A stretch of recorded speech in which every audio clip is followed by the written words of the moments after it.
To Patrick Mercer, I'm now joined by Darcus Howe, who is a writer and broadcaster, and we can speak to him now. And Marcus Dow is in Croydon. Marcus Dow, are you shocked by what you've seen there last night? No, not at all.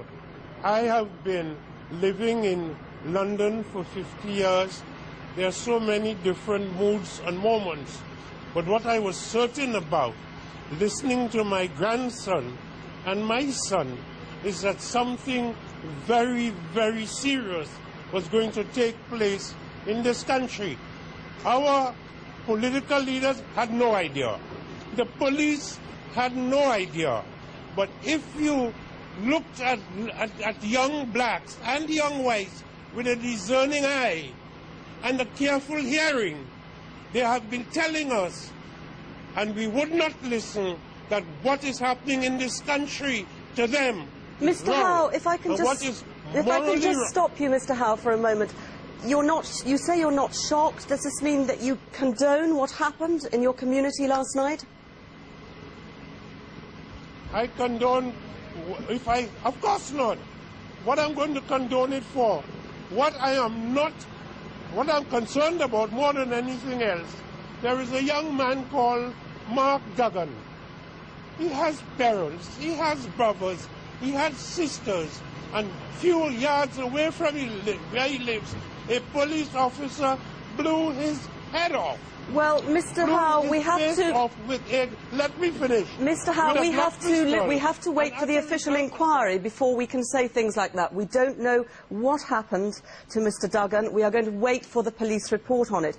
If I can take you on a little bit, you were talking about your grandson, you were talking about young people.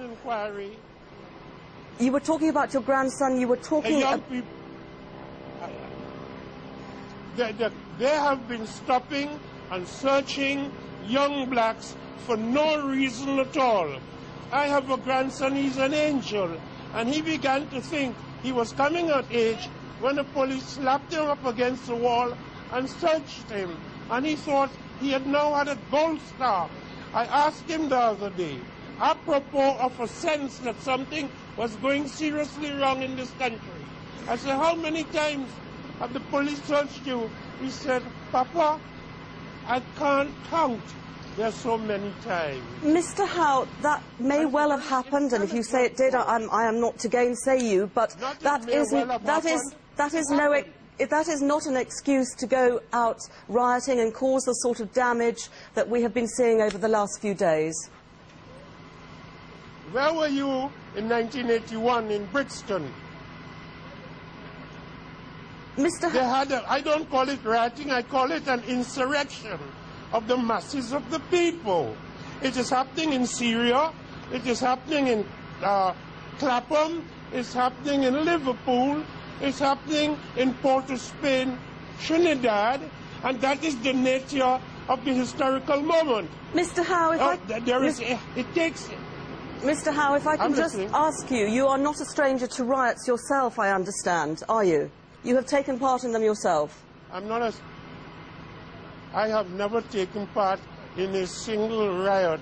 I've been on demonstrations that ended up in a conflict, and have some respect for an old West Indian Negro and stop accusing me of being a rioter. Because you won't tickle me to get abusive. You just sound idiotic. Have some respect. Darcus Howe, grandchildren. Thank you very much for joining us from Croydon. Darcus Howe, their writer and broadcaster. OK, well, there's been a huge knock-on to lots of aspects of life in the capital, including sport. Let's speak to Jill, who joins us. And they're friendly tomorrow, England and Holland. What's happening? Well, that is the biggest knock-on effect because, of course, there was a huge question mark as to whether this game at Wembley could go ahead between